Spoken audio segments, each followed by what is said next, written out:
Claramente conseguimos ver vários estilos no teu trabalho. Como é que eles surgiram? Ou seja, com o tempo acho que fui encontrando diferentes meios de expressar, digamos assim, a mesma coisa. Apesar de terem estilos diferentes, têm um bocado o mesmo fundo e foram surgindo um bocado organicamente. Os skates não têm nenhuma ligação específica entre eles, vieram só da minha paixão por um desporto que sempre me influenciou, que é o skate. A série Views é muito importante porque é um retrato de todos os sítios por onde eu vou passando e, como já disse, eles têm uma relevância enorme na minha vida e no meu processo e contam um bocado a história, que é isso que eu quero,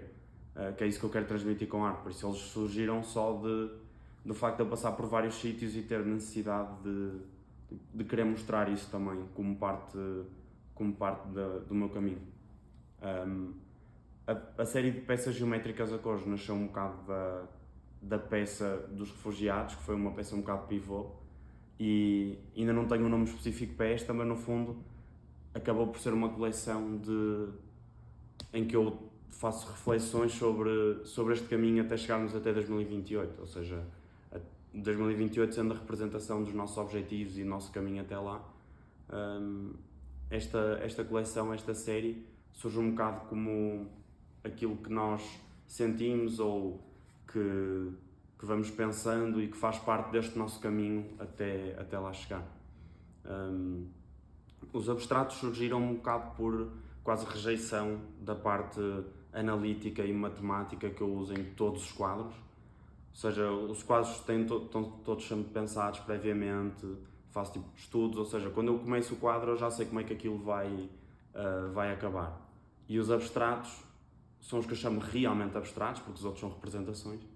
Os abstratos são feitos tipo on the spot, ou seja, não têm nenhum pensamento prévio nem nada, e acho que surgiram um bocado de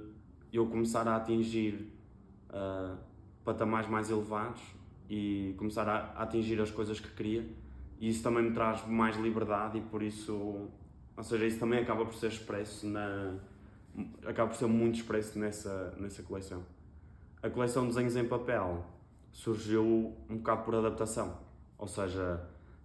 segue um bocado a onda dos abstratos pelo mesmo sentido, ou seja, pega por aí, mas depois surge um bocado pela necessidade de eu me adaptar, por andar sempre de um lado para o outro sem um sítio fixo.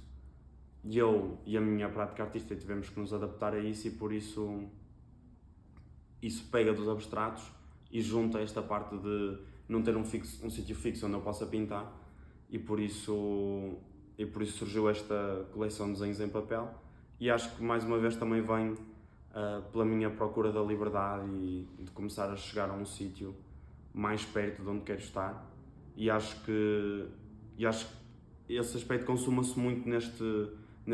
abstracionismo e nesta pureza, por isso é que estas duas coleções também são muito importantes para mim e chegaram de uma forma muito orgânica, eu acho.